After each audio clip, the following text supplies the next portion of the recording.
Siege has a ton of mechanics you can abuse to get an advantage, win rounds, and even get some cheese kills guaranteed to make the other team rage quit. I have picked out 10 of my favorites that you can use to get the leg up on the other team so you can rank up fast. If you enjoy these tips, leave a like and let's get into it. One of the best mechanics that you can abuse that I'm sure you have seen some very good players use in the past is shooting out one slit on a barricade, allowing you to immediately start shooting at them. So for example, right, if I punch this window here, it takes me a while to be able to ADS and then start shooting. Instead, if you walk up to a barricade, right, and you see like the different individual slits here, just aim at one of them, shoot like 2 bullets, and then immediately lean, and you can instantly shoot the enemy. For example, from his perspective, there is no way that he's going to win this gunfight. By the time that he could react, he would easily be dead. Now, this mechanic allows you to hear attackers repelling way better. Essentially, glass on the windows blocks sound from traveling through it, but the barricade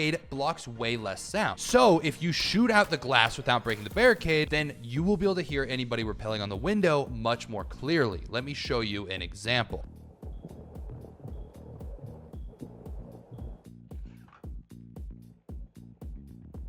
It's such a big difference. Just shoot the glass off the windows in the same like star pattern that I did. Do it. It'll help you in your games. I promise. Now, this next mechanic I actually got from Uzi. Because of what we talked about where the glass completely blocks the sound, if you can actually destroy the barricade without breaking the glass, then they won't be able to hear you on the rappel. For example, if you come down here, like rappel down here and kind of aim up, shoot the barricade once, and then shoot through that same bullet hole in the glass, the barricade again. It'll break the barricade, and now they still can't hear you, and then you can shoot them in the head like that. Now, this mechanic is perfect for ash rushing. So usually if you ash a barricade, you have to stay back or you'll take damage. But if you are trying to rush through this door as quickly as possible, what you can do is you can actually shoot the ash charge up in this corner. If you shoot it in this corner and then run into this one, as you can see, I took 0 damage and am now in the sight. If you're an enemy playing in the sight, this is terrifying because the second it blows up, they're already in sight and can kill you. They can plant. If you're all the way in piano, you're not going to expect them to already be inside, and you'll be at full health and can get a ton of space. Now, this mechanic is with flores. Usually, whenever you send a drone, you're driving it, right? So you'll drive it over here, you'll jump over on this wall and detonate it or destroy utility or whatever you want to do. Enemies standing here are thinking exactly that. So what you can do is you can place the flores drone, right? Let's say I deploy it here, and then I immediately get off of it. It continues going forward, baits their aim, and then you can swing and kill them. Because they're going to be wanting to watch the flores drone to make sure it doesn't blow them up or to maybe destroy it with impact grenades, it will throw off their aim, getting you a ton of extra kills. Now, this mechanic is actually with all 3 hard breachers. It's a little bit less useful with Ace, but with Maverick, Hibana, and Thermite, I'm going to show you how powerful this can be. With Maverick, it is how to get the wall completely soft even if it's electrified. Just look at this star right here and look at the very top of the barricade. It can't be like down here. It needs to be all the way at the very top. Then just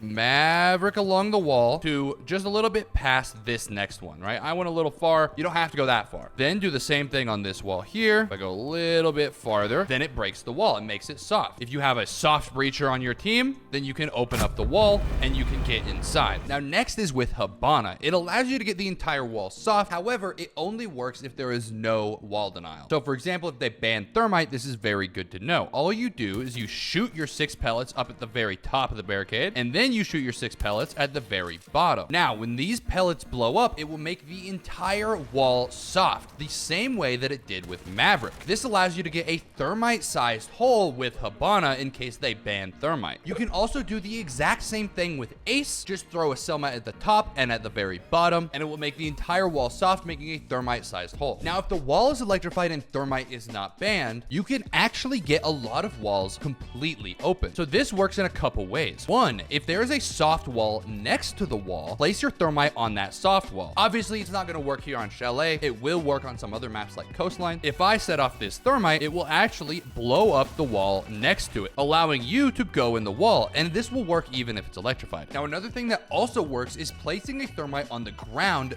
next to the wall. Then you can set off the thermite charge, and whenever it explodes, it will destroy the bottom of the wall here, destroying any bandits. Now, this next one is with castle, and it's how to prep castle barricades to catch the attackers off guard. So all you have to do is hit it on the edge like this. If you punch right here, as you can see, it doesn't show it at all. It takes 9 hits to break a castle barricade. So what you want to do is you want to hit it 8 times. Now, this castle barricade is prepped. Now, I'm also going to show you another example of this. If you castle off this window, for example, and you prep it, then they will in their head be thinking that this window is castled. Now, usually if you tear down the barricade, it makes a lot of noise. Instead, what you can do is, since it's prepped, you melee it once and then instantly pre-fire them. Now, the reason that this castle barricade over here is so good to prep is because not only will it protect the guy bandit tricking over here, but it won't prevent you from denying the plant if they get gym control. So if they jump in sight and start planting, they will assume that you have to tear down this castle barricade, but instead you just punch it once and then you can run in and kill them before they know even what happened. Now, next is Denari surprise attacks. If I place a Denari mine here, maybe a couple, and then I place some right here, then I can take out, for example, my deployable shield and stand in front of it. From their perspective, there are no Denari mines here, but if I barely step to the left, it activates all of them. Now, obviously, this isn't the most insane spot to do stuff like this at, but if, for example, you have a Clash on your team, then Clash blocks the lasers. When she steps out of the way, it activates the lasers and kills whoever is pushing the Clash. Another example is Ella mines. If you place it where the Ella mine blocks the connection, then whenever they jump through a window or walk through a doorway and activate the Ella mine, it will also activate the Denari lasers, causing them to get hit. And finally, frost mats also block the connection, meaning if they jump into a frost mat, it will activate the Denari lasers right away, instantly killing them in the frost mat so they can't pick themselves up.